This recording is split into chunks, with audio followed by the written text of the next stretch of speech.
guest from Singapore, Mr. Vijay Kumar Raja. I'll not call you VK Raja, sir. I think I'll go with the full name.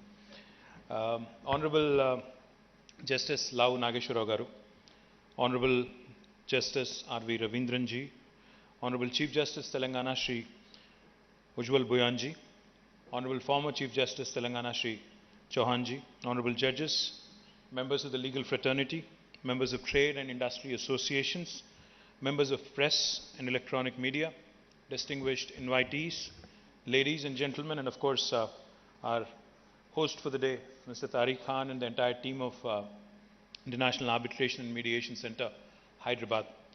Welcome you all on behalf of Government of Telangana, on behalf of the Honorable Chief Minister, to this wonderful event. I extend a warm welcome particularly to you, sir, who is visiting Hyderabad for the first time. Like I was telling you just about a few minutes ago, delighted that you're here in person with us. You're here to guide us.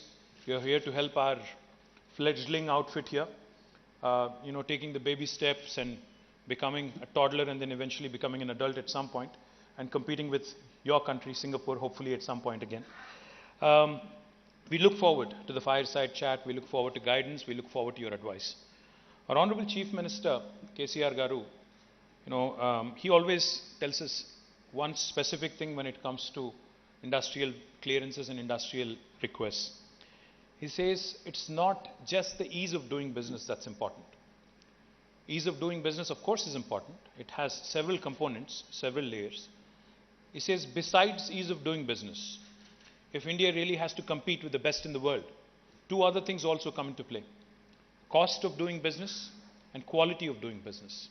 Especially as the whole world is looking at a China plus one strategy, or China for China and India for the rest kind of a strategy.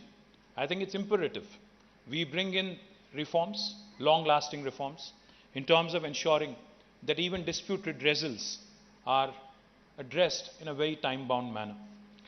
Honorable Chief Minister, as soon as he assumed office, in fact, had taken it upon himself. I remember this was back in June 2014, and he had conducted a session, in-person session, with all industry bodies in a hotel.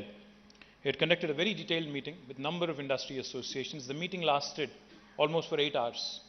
So he kept asking, he kept probing, what is it that you would need from the government? What do you expect from the government? Speaker after speaker belonging to various associations kept pouring over their woes, especially with respect to how there is no clarity or there is no binding sense on the bureaucracy with respect to clearances. And also a number of other challenges. The joke about governments in India especially. We all claim that we have a single window, but there are always multiple windows behind that one single window. That's the joke that does the rounds in the industrial circles. So when they actually went at length, elaborated on the number of things that need to be reformed, he had summoned all of us, myself, along with me, my bureaucratic colleagues. He said, let us not reinvent the wheel. Let us actually learn from the best.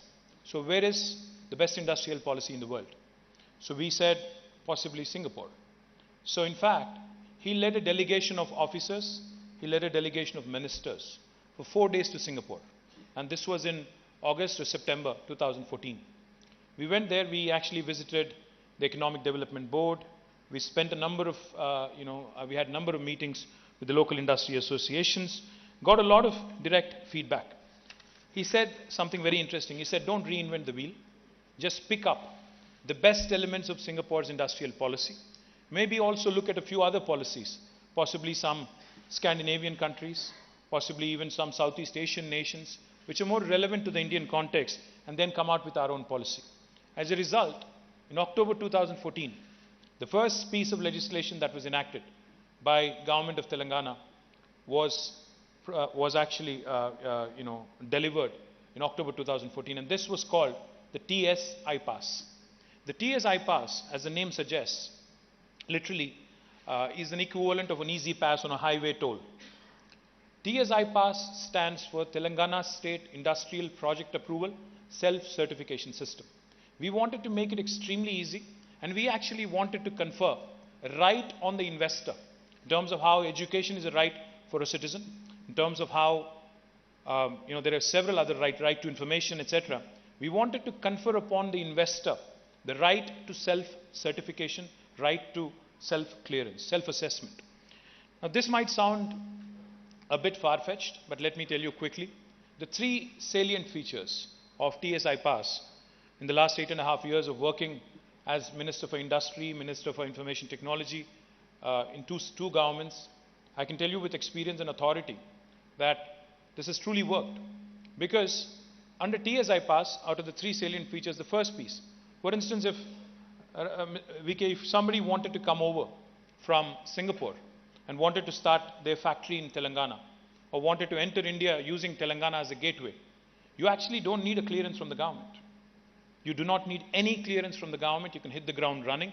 You can start construction of your factory on day one. No other Indian state will tell you this. Once you start the construction of your factory or once you start setting up an office, all we request is that you submit an application online in the TSI Pass portal. Why do we need that?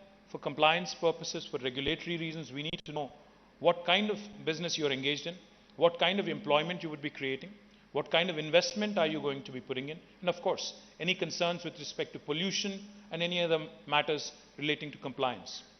What do we do when we get that information online? Once we get the information online on the TSI Pass portal, we promise all clearances backed by statute in a span of 15 days. If we don't deliver on the 15-day window, on the 15-day promise, on the 16th day, it's a deemed approval. It's no other state in India will tell you this. And also, we take accountability rather seriously. On the 16th day, this act also empowers the minister and the government to be able to levy a penalty of ₹1,000 per day if any official or bureaucrat is held responsible for holding up a clearance. So I was explaining this concept to the chairman of KPMG in New York. Right after the passage of the bill, I was very proudly showcasing my state across the world and ended up in New York, which is where I went to school as well. So I had the good fortune of meeting the chairman of KPMG there. When I explained to him and I said, no other Indian state will offer you this kind of facility, he smiled at me and he said, no other state in the United States also will offer you this. This is unique. This is really path-breaking. The point I'm trying to make is, VK, India is changing. India is also changing. India is changing rapidly. And with states like Telangana leading from the front, ease of doing business has become a very important metric for us to actually ensure this works. To those of you who are wondering, does this actually work or is this all politician babble? It actually works. In fact, in the last 8.5 years, more than $47 billion of investment have been attracted through this policy, including some of the largest data centers in the world. And in fact, not very far from where we are, there is the Amazon campus, the world's largest campus of Amazon, right in this city. It's not in Seattle, it's right here. Now, this Amazon campus got all clearances in 11 days. So that's the sort of success this act and this policy has been. Not only have we attracted investment, we've also been able to create large amount of employment, almost 2.2 million or 22 lakh direct jobs, and the city continues to grow and continues to expand and continues to reach number of goals that we have set for ourselves in terms of the ambitious agenda that we have set for ourselves and by our Chief Minister. I'm very happy to share with you that when this idea of an international arbitration and mediation center based in Hyderabad was mooted by the Chief Justice of India, the then Chief Justice of India, former Chief Justice, Sri N.V. Ramana Garu, our Chief Minister, in fact, gladly accepted it and, in fact, requested him to lead it from the front. And I'm thankful that Mr. Nageshwar Rao, Justice Nageshwar Rao, and others, Justice Hima Kohli, number of Supreme Court judges have also blessed it, of course, with our High Court judges and High Court justices from here also blessing it, on 2021. Let me also add, when I heard Tariq speak, I was wondering how government of Telangana also can possibly, give more business, get in more opportunities to the center. We are at your disposal. You are in our city. We certainly will want to improve it. We'll certainly want to improve on the numbers as well. Of course, like I said, reduction of costs, saving time. earning goodwill. This is all part of industrial relations. Government is more than happy, state government is more than happy to ensure that we have more and more satisfied customers with early dispute redressals. Like I said, while we occupy one of the topmost ranks in ease of doing business, we have now started improving or focusing on improving the quality of doing business and reducing the cost of doing business. I have seen countless examples of companies getting into a dispute and litigation which reduces both the quality and increases cost as well, cost for both parties. I'm personally aware of many cases, in case of Hyderabad-based industries whose endless battles with prolonged litigation in different courts have taken away not only substantial profits away from their balance sheet, but also have wasted precious time and effort of their resources and also the judiciary. An institution like the International Arbitration Center is extremely beneficial, and we have completely endorsed it and will continue to endorse it even more efficiently and strongly. I'm happy that the International Center has made a good beginning, but my request to the registrar and other staff at the center is please create more awareness. We need more of these sessions. We need bar on our side. We need the entire legal luminaries and legal fraternity on our side. We need the administration on our side. We need more and more focus on this. And of course, whatever we can do in terms of bringing in the industry bodies like CII, FICCI, NASSCOM, FTCCI, HYCIA to popularize the center among the industry bodies is something that we'll absolutely do. Also, having such a center, as was pointed out, in this city makes it very attractive for us also from a positioning perspective to bring in more investments, to attract more marquee names into the city so that we can tell them that there is early dispute redressal mechanism should there be one. Of course, as Minister for Industries, I would be failing in my fiduciary responsibility if we do not also recognize and take into cognizance that this facility is not just for the big boys, not just for the mega industries, but also the MSMEs who face difficulties and who have several disputes at their local level. There was a quick conversation that we had with VK and Justice Rao.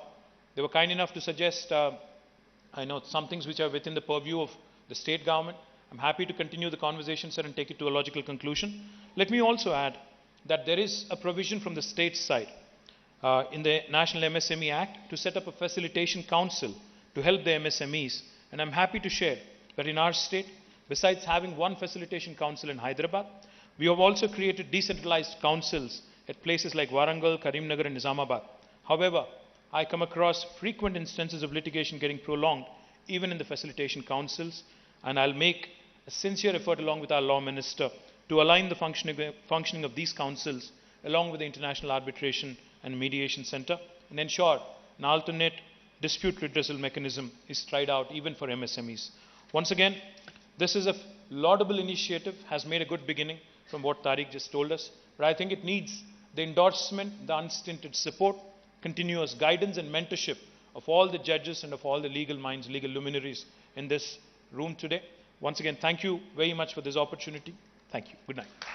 Shri అవధూతాశ్రమము Bodhananda Satyaramurthy ఆర్యుల గోసేవాశ్రమము మరియు వృద్ధాశ్రమము పడాల ఆశ్రమములో గోసేవ గోవుల దానము స్వీకరించుట మీ నవగ్రహ దోషములు పోవుటకు గోపూజ చేయబడును మూలికా వైద్యము గోపంచగవ్య వైద్యము చేయబడును యంత్రములు తావీదులు ఇవ్వబడును శాంతి హోమములు చేయబడును మీ ఆత్మీయుల పుట్టినరోజు పెళ్లి రోజు మరియు వర్ధంతి వంటి ముఖ్యమైన దినములలో గోసేవ లేదా అన్నదానం చేయదలిచిన వారు సంప్రదించండి.